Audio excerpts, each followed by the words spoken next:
Dave, please feel free to introduce yourself.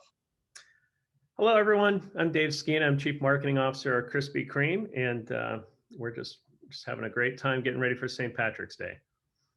Awesome. Dave, we've got a lot to cover, so let's just jump right into it. You've got such an interesting background, starting in the world of computer programming before moving into CPG and finally QSR. Can you talk a little bit about your sort of windy career path to the role that you ended up in now?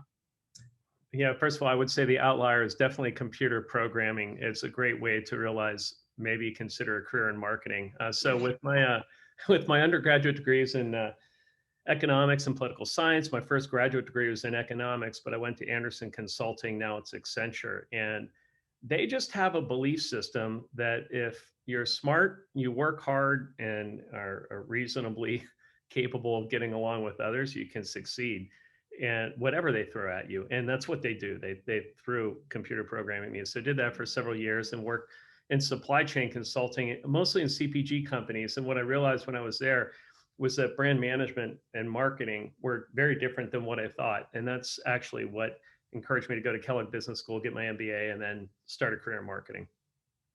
Interesting. And so you said something in a recent interview that I loved. You said COVID made 2020 the year to live out your brand to the maximum extent possible and hope that your consumers will reward you.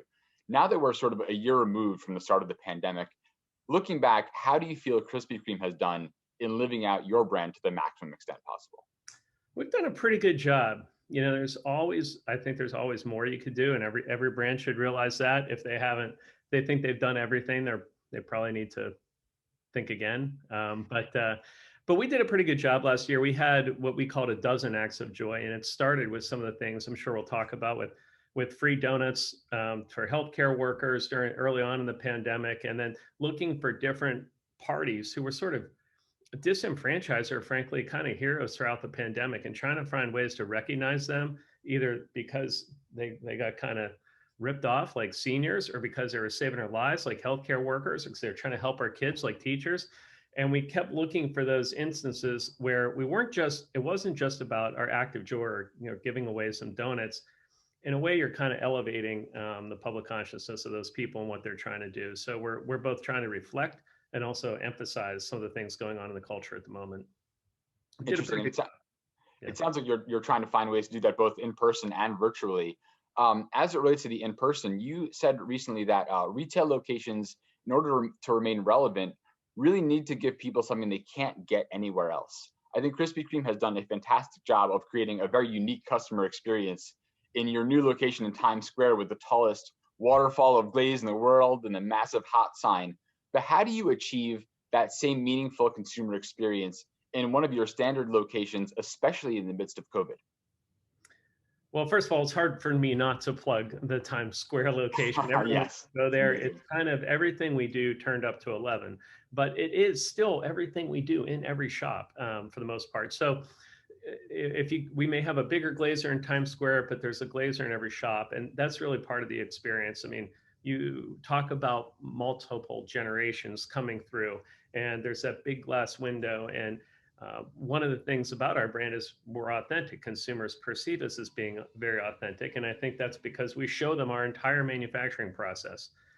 We're happy for people to see if from the time it's a bit of dough on one end to a completed donut and going through that glazer on the other, and the smells, the taste, obviously the sights, all make it into something that's hard to get. And one of the challenges in the pandemic was, of course, so much of our business came through the drive-through, and we're a business where versus maybe traditional QSR, which is used to a ton of drive-through. We've always had lots of drive-through, but a lot of people, a higher percentage would come into our shops because they wanted that experience. Well, it totally shifted the mix, and two things that happened. One, the efficiency of our drive-through became a lot more important, but also the questions we started asking ourselves is, well, how can we interject over the long term that experiential component into our drive-through, into digital, into other components of our business? Yeah. And it's kind of forced us to up our thinking on that, because I think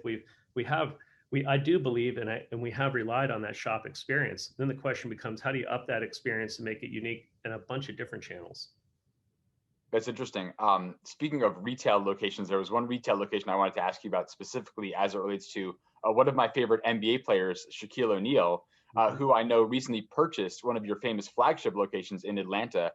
From a marketing perspective, how do you leverage a personality as gigantic as Shaquille O'Neal for marketing purposes, and why is he a good fit for the Krispy Kreme brand? Well, I think you said it. The first thing is any celebrity endorser needs to be a good fit for the brand. Otherwise, it feels inauthentic, which of course is the exact opposite of what you're trying to achieve. Um, a lot of Krispy Kreme is about being warm and fun. And Shaquille, he has a wide variety of endorsements. Everybody knows that, but he's certainly warm and he's certainly fun, and that really comes across. You know, he's been not just an endorser for us, but also an owner with that pawn shop for some time, and that makes a difference too. I mean, he's a guy who likes to get skin in the game with the different places, different types of brands he works with. He likes to make sure that he's contributing to the success of that brand and that he can benefit from the success of that brand as well, which I think makes him a more authentic endorser as well. It's Sure. not as much of a transaction, and that's what you like to see in any celebrity spokesperson for any brand, that they look at it as a bit more than a transaction and they really care about the brands they represent. Yeah, and speaking of that specific location, my understanding is that it recently burned down just a few weeks ago. How are you working with Shaq and the local community to build back that iconic location? Well, we're gonna build it back in a way that honors its history and also makes it as convenient and new as possible. So I think that's the twin challenge confronting us. You know, when we get to rebuilding that, it's still a little bit early in the story there, so we're not quite sure how it's going to turn out yet. But Shaquille and his team, we've been involved in talking with them and making sure they're part of it as we come back. It's got a very significant role in that community, and we want to make sure we do right by them. Got my in-laws are from Atlanta. I'm there all the time, so I'm excited to visit that shop when it's back in business. My guess is one of the secrets to your success in getting that shop back on its feet is going to be free donut giveaways. Because my goodness, Krispy Kreme is famous for their free donut giveaways, whether it's teachers, healthcare workers, graduating seniors, even leap year babies recently were able to get their hands on some free Krispy Kreme donuts. So, Dave, when you're working with your team trying to figure out how do we plan the next great donut giveaway, how do you know when you're onto something that might have some legs and a good idea? Well, you know, we've been calling them acts of joy, not giveaways, and I think it's important that they're free when we do those things because that's a gift. You see, folks, a lot of different companies, even when they do offer something free, there's usually a catch. You've got to join the rewards program, and you've got to do something, or there's a purchase required, in which case it's not really free. We like to do them just as gifts, and so when we're on the right path, we're a little uncomfortable and a little excited. And if we're not both uncomfortable and excited, we're probably not on the right path. So, you know, last year when we talked about just recognizing everything the healthcare workers do and recognizing we know who we are. We're a donut brand. We're not going to be able to make the vaccine. We didn't have the respirators, all those things. So what small thing can we contribute? Well, maybe we can put a smile on the face of the folks who are there and doing what they can.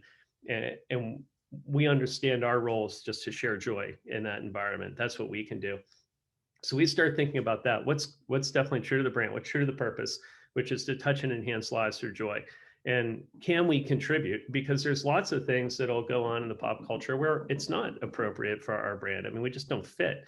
So you're not going to be relevant for everything. So it's definitely picking and choosing where it feels like a good brand fit, where it's risky enough to make you slightly uncomfortable or a lot uncomfortable. The healthcare worker giveaway made us extremely uncomfortable. When you say you can have unlimited amounts of our product for free with no strings attached, just show your healthcare badge, that can make a lot of people a little bit uncomfortable. But we felt like that was a time to live out our brand in a super extraordinary way, in a way that would catch people's attention.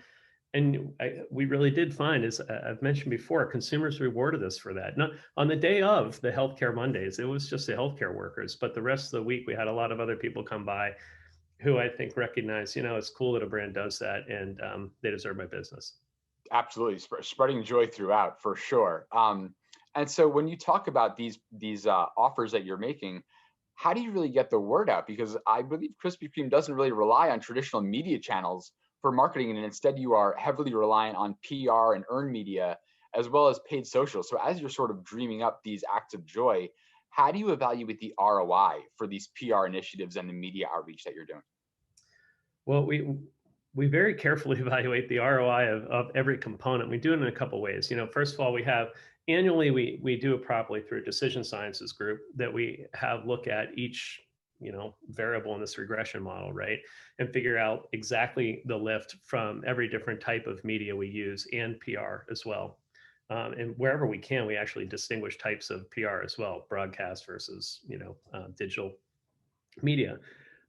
During the year where we don't have the luxury of being able to spend that much money or do that quickly, we tend to look at base weeks and try to find base weeks with non-promoted activity, and then we look at the impact on sales. So when we say ROI, it's a true ROI. It's not just return on revenue. We do look at, of course, all the revenue we get versus what we would have expected in the absence of those promotions, but then we also put all the variable costs associated with the promotion in there and their share of fixed costs as well. So labor and the cost of the product, freight, everything we can find. If we can tag a cost to it, we put it in there and net them out against each other. As far as, what's PR and what's social, it's very easy at the end of the year, looking back over a substantial period of time. From promotion to promotion, it's a little harder.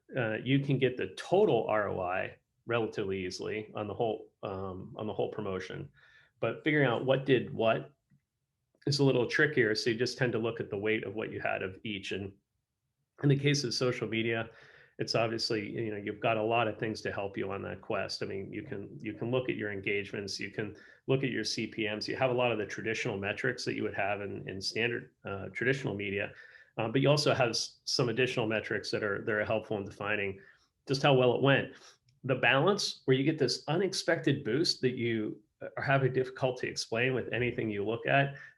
You look at the earned media and you'll start to see, oh, well, it got 1.5 billion impressions, and it fills the gap pretty quickly.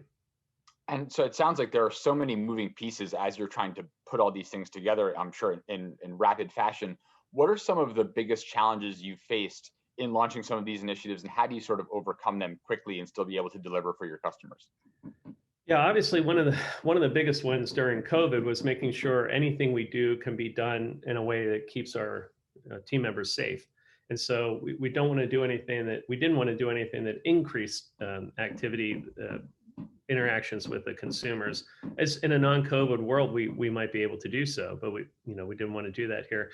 So that's number one. But it's definitely the interaction between supply chain, between our operations group, making sure the financials tie out, or at least are credible before you start. When you can't, it's the financials on giving away all of your product are tough to work out sometimes. But anyway, you want to make sure everybody's geared up for the event. So communication, interdepartmental communications across functions is certainly key. Without our operations partners and our franchisees being on board with all of this, none of it would work. So they're really the linchpin to making it happen.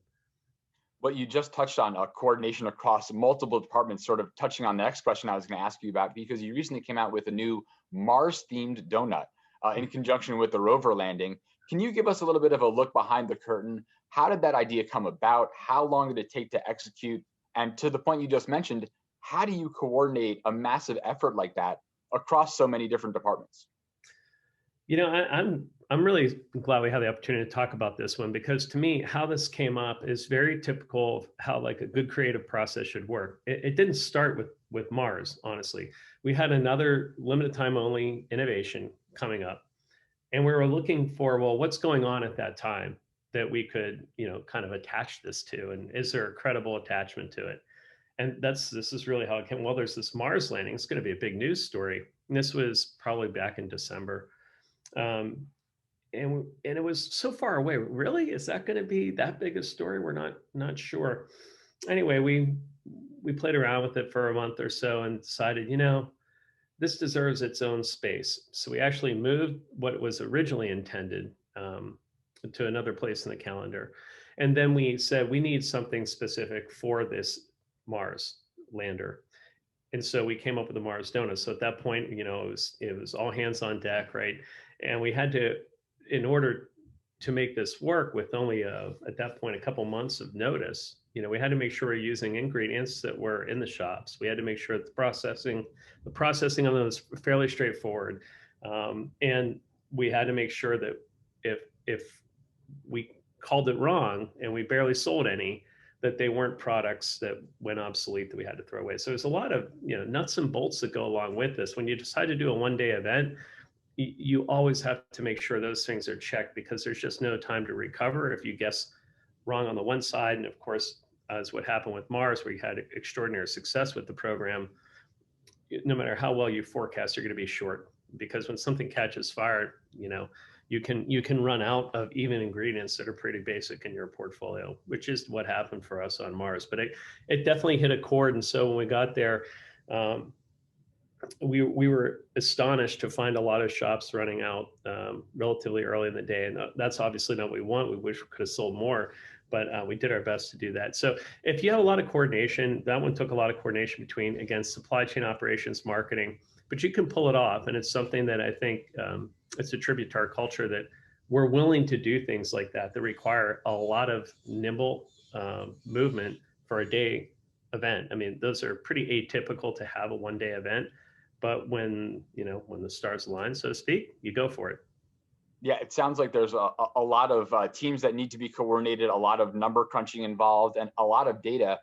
What role does data play at Krispy Kreme, and how do you use data to create experiences that consumers love? Yeah, so there's all kinds of data coming in all the time. Of course,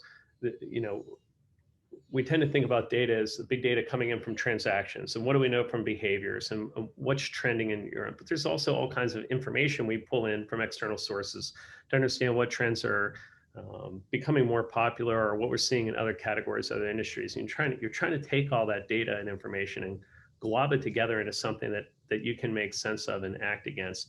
I think we do a pretty decent job of understanding what our consumers prefer the most based on their own behavior, but we don't. But I still think we have a ways to go to get it to true one-to-one marketing, where we understand what individuals are doing and what offers we could serve up to that individual, or what menu we could serve up to that individual. I think what we have is good aggregate information, but getting down to the holy grail of one-to-one marketing is still something that's a bit more to go for us on that. And so as you sort of look forward and try to reach that holy grail, what are the steps that you feel like you need to take in the next, sort of year or two to continue down that path? There's capability, first of all. So we're upgrading our CRM platform, we're upgrading our e-commerce platform to allow us to get more information, to allow us to do more A/B testing. And we have done that now. So this year, I'm looking forward to a lot of new A/B testing and in our CRM platform. And then on e-commerce, you have all kinds of functionality you'd like to add that will enable you to gather that information more easily. So just by allowing people, and plenty of other QSRs have some of this, but for us, e-commerce is relatively new relative to a lot of folks. And so we're still gathering information, adding functionality that's going to let us understand with more discretion what each consumer's order history is and what they prefer, if there are any trends we have based on day of week in the aggregate, or during the day itself, different day parts. We're going to start using that information to structure offers and structure what shows up when, both in our email and also on our app and site. Sure. I want to pivot a little bit into TrendWatch here, because we are in fact at a TrendWatch event here, Dave. So what are some brands that you look to as sort of best in class examples for delivering cultural relevance? Yeah, a lot of it's interesting. A lot of these brands, I guess, that come to mind are in different categories than us, and they're sort of different communication strategies than us. But certainly Nike comes to mind, where they're not afraid to lean into their equity, whatever it is, and hop onto something that's culturally relevant that fits for them. I think of I think Patagonia and REI are interesting ones in the sense that. And I struggle with the culturally relevant part, because I feel, take Patagonia, they've been who they are forever, and they've waited for the cultural moment to catch them. And now it's there. I think they've done a nice job taking advantage of it. I think of REI when they sensed that consumers were a bit over Black Friday, and what they did several years ago when they started closing on Black Friday, right? Say, no, you need to spend time doing it and thinking about what is in their consumer's mind, and what do they think of that event and how can they respond appropriately? Because that's what we try to do. I touched a little bit on it before, but I don't believe being culturally relevant means you try to fit into everything going on out there. It means you try to be aware of what's going on there and find out the things where your consumers, people who love you, what will resonate best with them, and participate when appropriate in the appropriate way. And to me, that's what it is. For sure. You talk about getting into a consumer's mind, which is critically important, but also a challenge. What do you feel like are the biggest challenges that marketers should be planning for as we look towards 2021 and beyond? Well, you've you've got this in 2020. We all had to live through. We all hope a once in a generation, hopefully once in 50 generations event, and now we're going to live through the rebound from it. And what's that look like? And there's every cliche around new normal you can think of, right? But Yes. what will stay the same and what will change? For example, an obvious one is a lot of people think that delivery and e-commerce is something that accelerated. It was a trend that was already in motion a long time before COVID. It accelerated through COVID, and there's no reason to go back. And that's pretty interesting. And I believe that as well. So that's something where everyone's going to have to adapt to that. But how much will people stick with drive-through versus going inside? Will that be something that changes forever? I don't think we know yet. I just don't think we know yet. And what does that mean for an experiential retailer like us, right? If a trend like that were to change, and how do we up our game, as I mentioned earlier, on delivering an experience everywhere you're at in the best way you can. I think we're going to have to keep a close eye this next year. There's going to be pretty huge swings in consumer behavior again, and it won't be swinging back to 2019. It'll be swinging back to sort of a best of what people learned how to be taking care of themselves in a challenge time in 2020 with the best of what they enjoyed back in 2019. So I think anyone who thinks they've got it figured out doesn't. We're trying. They're going to be very surprised very shortly. Yeah. So to that point, you mentioned a couple of trends along the delivery front. What other trends are you excited about in the year ahead? I mean, consumers certainly continue to be excited about innovations of any type, and customization is a trend that we're seeing, a trend towards wanting things for special moments. I think we'll see a trend. I think we'll definitely see a trend around people appreciating the small moments more. We've been deprived of them. I think that's going to be a COVID hangover in a good way, that people will celebrate more special events or make more small events special in a way. And so traditional holidays, 4th of July, Thanksgiving, Easter, Christmas, once we're able to celebrate those again with others, I think a trend will be making those a big deal, because we've been deprived of them. And those are the things that make life so sweet. And you'll see a lot of folks gravitating back towards it. So we want to be there for them, because those are the kinds of events where we can thrive. That's one of the biggest trends I think we're tapped into, is what these reunions will look like, what joy coming back into everyday life will feel like, and how can we sensibly play a part for them to help people celebrate that trend. For sure. Lots of opportunities for donut eating coming in the future. It's funny that we're talking about donuts today, because a lot of the industry is very focused on talking about cookies. We hear a lot of talk about third-party cookies going away in Google Chrome, Apple IDFA. What sort of impacts are those changes going to have on Krispy Kreme's marketing efforts?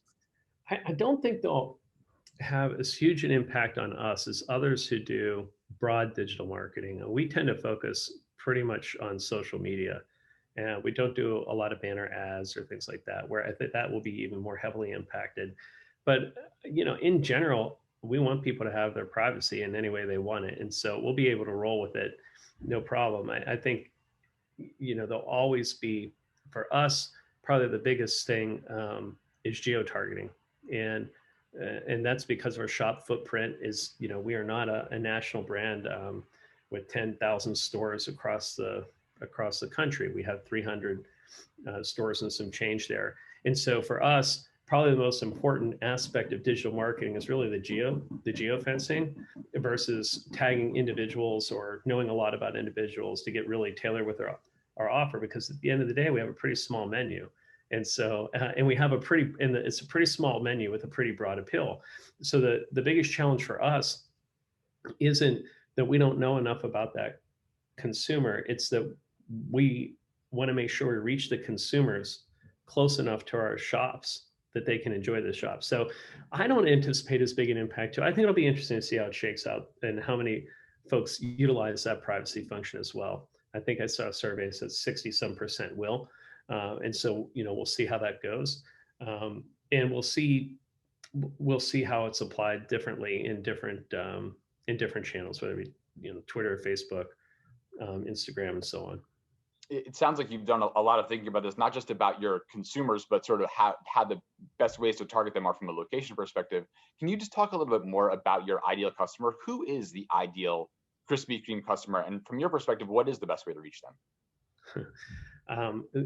Look, it sounds like motherhood and apple pie here when you say, well, whoever enjoys a donut is our core customer. But when we look at brand lovers, so when I say a brand lover, somebody who ranks you 10 out of 10 on absolutely the best place to go, who's been a net promoter since day one, and we screen for all these different attributes, and we look at the demographic tags on those folks, we do find that there's a wide demographic, psychographic range for us, which is interesting. And so much of it goes to our real estate. We're an 83-year-old company. And so we have some of our real estate could be in dense urban areas, others in rural areas. They have a completely different socioeconomic makeup. And so it's very hard for me to say who's our ideal consumer. Our ideal consumer, it sounds a bit cliche, but our ideal consumer is somebody who wants to share joy. The office hero who grabs a couple dozen, brings them to work, or grabs a dozen, brings it back for their family. And I say sharing because it's really a big part of our brand, that it's an indulgent brand that people can share. You think about most indulgent brands, they tend to be individual consumption. They tend to be for you. I'm grabbing that chocolate bar for me, or that ice cream cone for me. But when you buy a dozen donuts, no one's really ever bought a dozen donuts to share. They've only bought 10 or 11 to share. The two that they have before that box goes out are for them, but they are sharing it. And so I think our ideal consumer is somebody who's generous and somebody who likes to kind of, spread the wealth, share a little joy themselves. And that's who we look for. And that's why you see us do things like fundraising. And that's why it's a big part of our brand. We want to help people, want to help their communities. And that's why you see the acts of joy. And that's why we love watching people buy in dozens, because we know that they're going to give them away. Yeah, joy is certainly a big theme that's come up a couple of times here. Can you talk a little bit about Krispy Kreme's brand purpose, and how does that sort of come to fruition in your marketing efforts? The brand purpose is really about touching and enhancing lives through joy. And we just want to make, we don't want to overreach and try to pretend to be bigger than we are, but we do think we serve a pretty good purpose in brightening somebody's day. We do think that we can put a smile on people's face, and that's not an insubstantial thing to do. And so all of our marketing efforts are trying to highlight ways people can do that, right? So there's a reason when we come out with our limited time only innovations that they're fun and happy. I mean, that's what people look to our brand for. People don't come into a Krispy Kreme sad. They come in and they're anticipating something good, and we like to deliver on that. So that is really how we choose to do our marketing and innovations. When we think about these acts of joy that we talked about during the pandemic, which are really probably something that's going to become a bit of a DNA for our brand, we'll continue to look for ways where it will be meaningful for people to participate with the brand. And as I think more into, I mentioned customization before, as we look more into occasions like gifting, more special purpose kind of situations, that's something we'd like to get more into, because we know that people, even without our urging, use us for donut walls at weddings, or they'll ask individual shops, can you turn them, pink and blue for gender reveals and things like that. And so we see those trends. I mean, they're organic and they're out there. And the question is, how do we get our operations culture aligned so we can make it easy for them to produce that kind of stuff? where it's needed without overburdening them. I think those are the areas where we want to push a little bit further and live out our purpose even more. Yeah, and it sounds like there's a lot of interesting ways that you can do that. But likely none of them will rely on traditional media, because that's certainly something that you're pretty much staying away from at this point. But you mentioned on our call a couple of days ago that you sort of had these dreams of what would you do if you did get a big budget. So if we were to put you on the spot and say, here's $100 million that needs to be spent across traditional media channels, how would you handle that? We just buy out every ad in the Super Bowl, the whole thing. It'd be all Krispy Kreme, and then we're done for the year. No, look, for every task a tool.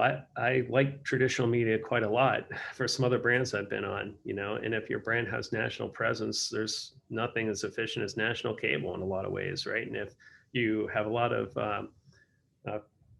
shops that are or restaurants that are right on the side of interstates, there's probably nothing better than out of home. And so there's certainly nothing against traditional media. If we had that kind of money, I mean, 100 million, it's so much to think about how to get the right ROI on that, because you wonder at some point, would you be spending? And I think this is what Krispy Kreme should expect me to ask myself is at some point, if you are no longer generating a good ROI, should you continue to spend that 100 million? And so I think I would definitely max it out until the point where I knew we weren't getting it. And I would love to do some, spot TV in our most popular markets. We have that density. That's something we can do. I'd also love to do more to get our CPG business, which is national and Walmart's nationwide and showing up in lots of other grocers now as well. I think we could pour some energy behind on that and it really accelerate our path to becoming a brand that has national access for the first time in 83 years through our consumer packaged goods. You can now access the brand anywhere in the country. That's never been a thing that you could do, and now you can. And so to spend some of that money making people aware that we have these awesome packaged donuts as well, in addition to the most amazing Pinnacle brand experience, which is a hot, fresh, original glazed donut in the shop, would be something that I would relish the opportunity. I think TV might see some money on that.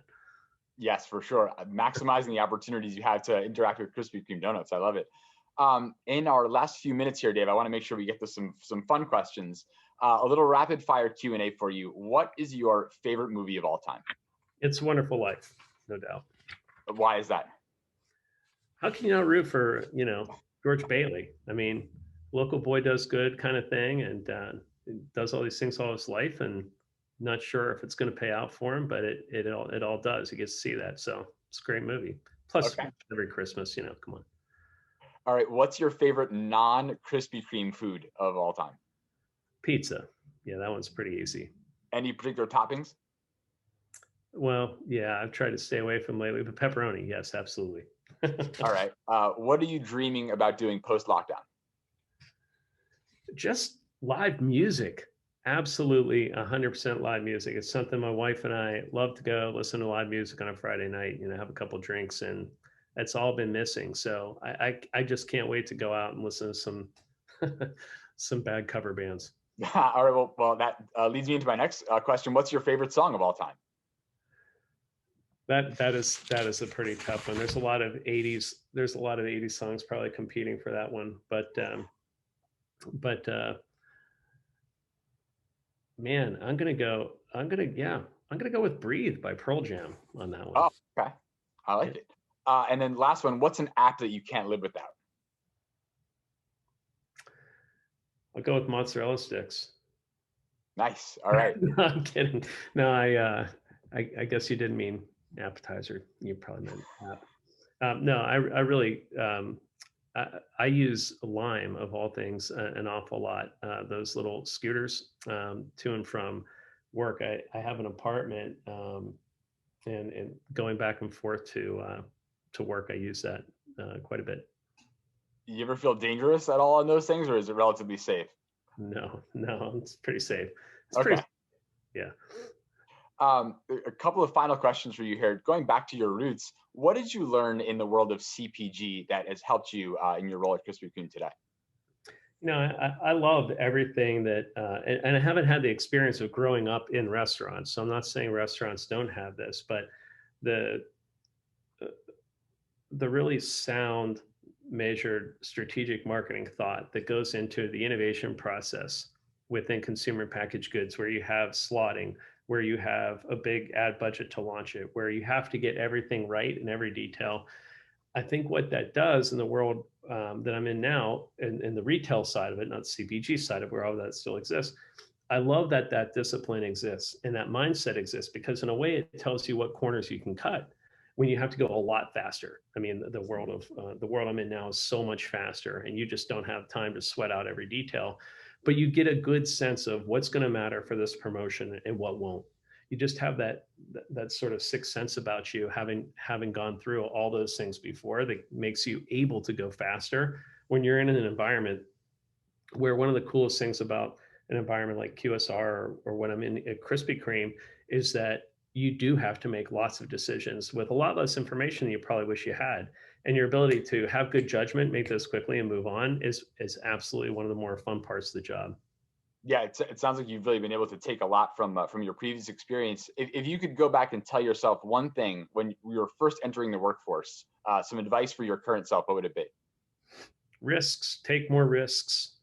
I really feel like most risks people take, they don't seem like that big in retrospect. And so I think, I'm certainly happy with the way things have gone for me, but I think leaning in and taking some risks, especially where, your gut, which is really all your gut is pattern recognition, tells you go for it. You're going to be right more than you're wrong, and I absolutely think taking risks is good advice for anybody. Yes, it looks like our audience friends agree as well.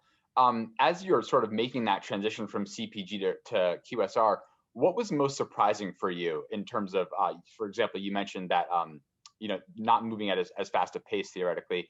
What other things really surprised you during that transition? Well,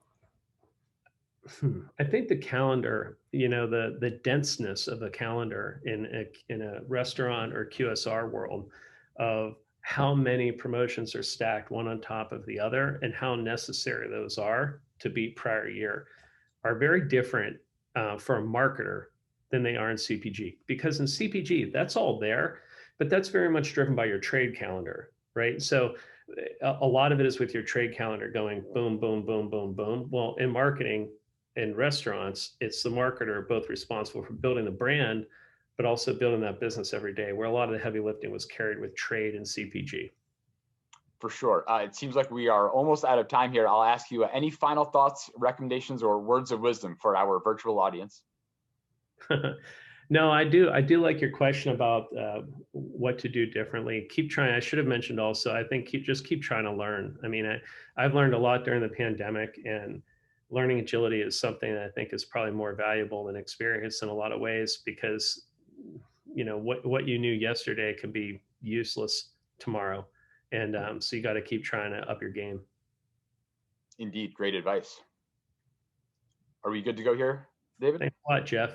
Yeah, no, I love that. I was just waiting. I didn't want to jump in too early. No, but I love it. I mean, look, you guys know it better than I do. This industry changes, so quickly, right? I mean, whether, you were talking about cookies and the data angle. I mean, look, you never know what's going to happen tomorrow. So, I love that mentality, David. So this is fantastic. Dave, thank you. Jeff, thank you. Hopefully we'll have you guys again soon. Yep. As the comment said, 2020 taught us that, right? You never know.